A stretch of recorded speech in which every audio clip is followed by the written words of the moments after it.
Hey guys, this is Dusty from My Canine Guardian. Today we're going to talk about your dog and how you're living and the problems you may be having with your dog. So, I just got a message from a lady. She was wanting me to do some training for her, and I asked her, okay, just give me a quick what's going on, why do you need training, what are the problems, and then we could go from there.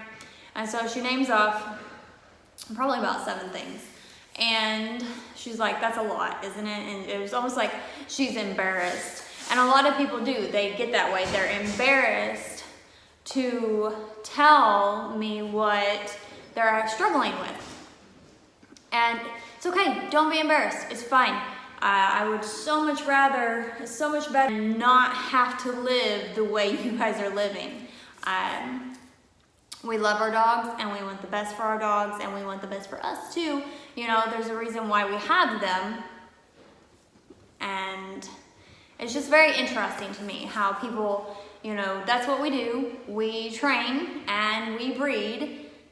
So we hear problems all the time and we help people with their problems. It's our job. It's okay. Tell us all your problems. So anyways, so she goes off, names about 7 things. She's just like, oh, that's a lot, isn't it? You know, and I'm like, no problem. And I will message you back, you know, whenever I have time. I was training at the moment. So I'm going to get back to her. But my point is, a lot of times you'll get people like that who know that this is a problem, this is a problem, this is a problem. And then sometimes I will get people who have purchased a puppy from us and they've always planned on training the puppy and sending the puppy to training, and they'll give me updates and they'll say, oh, she's doing wonderful and she's fantastic and we love her so much. And I'll just be like, that's great, you know, and then I'll get this puppy in for training and I'll be like, holy cow, you know, I'm glad you love your dog, but how? You know, you're living with a lot of things that you don't have to live with. Things like maybe barking at other dogs whenever they're on leash or pulling you like crazy on leash.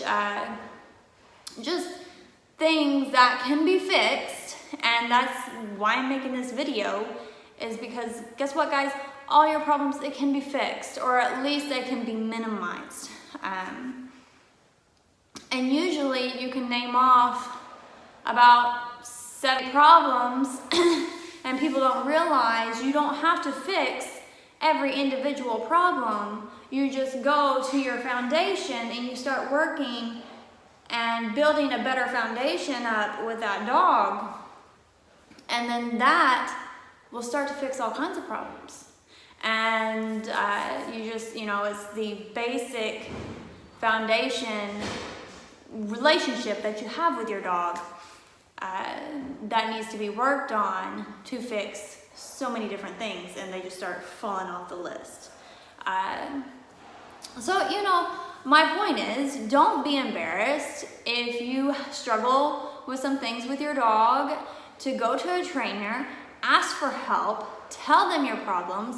I don't like it when a lot of trainers will blame the dog, and I don't really like that.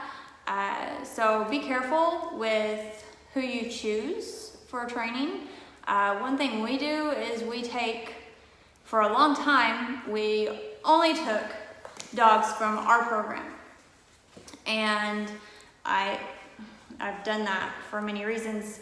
And one of the reasons is because I've seen my dogs go to other programs, and then I was just not thrilled with how the dog turned out and their training methods and whatnot. But so I finally started offering training to our clients, and I'm so glad that I did, because I really enjoy working with our dogs that we've produced, and it's just really amazing. It's amazing to see our bloodlines and them shining through and them being everything that you look for as a breeder. You just get to see your work, and it's just at work, and it's just amazing, and I really enjoy it. But I also find that I will work the hardest for my dogs. I will not be like, okay, I will not quit a dog. I won't do it, because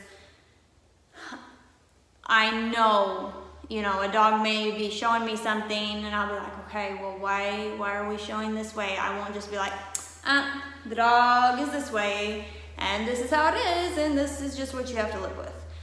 No, that's not what I do. So, but I find that I'm much more invested in these dogs because we have produced them. And so, and this also makes us not only work harder for the dogs, but be more understanding of the dog, just bloodlines and everything. We know our adults and grandparents and all that kind of stuff, what made your dog the way it is. So, plus of course you have, you know, living situations and stuff like that. That of course comes into play, but bloodlines, you just can't, it's really hard to get away from bloodlines. So my point is do not be afraid to reach out to a trainer. If you're having problems, reach out to a trainer. And because I also see people, they think that their dog just can't be fixed. They tell me, sometimes they'll meet me and they'll see that I'm training a dog and they'll be like, oh, I wish my dog would behave that way. He's lost cause and da da da. No, they're not a lost cause. Don't be afraid to reach out to a trainer. Reach out for a trainer, because you do not have to live the way you're living. A dog is such a big addition to your family, and you know, they can live 15 years or so, and if you're living a certain way and you're pretty miserable and your dog's pretty miserable, then let's fix it, you know? Reach out to somebody, reach out to a trainer, find a good one. Sometimes it might take a while to go through a couple that fit you and your dog. If you feel iffy about a trainer and you're uncomfortable about what's going on, then, you know, go to another one. So it's your dog, it's your situation. Find somebody that works well with you. And let's try to live a better life with our dogs and be happier. And our dogs will be happier too. So, okay, you guys have a great night or day. Click the like button for us, please, and follow us. All right, bye.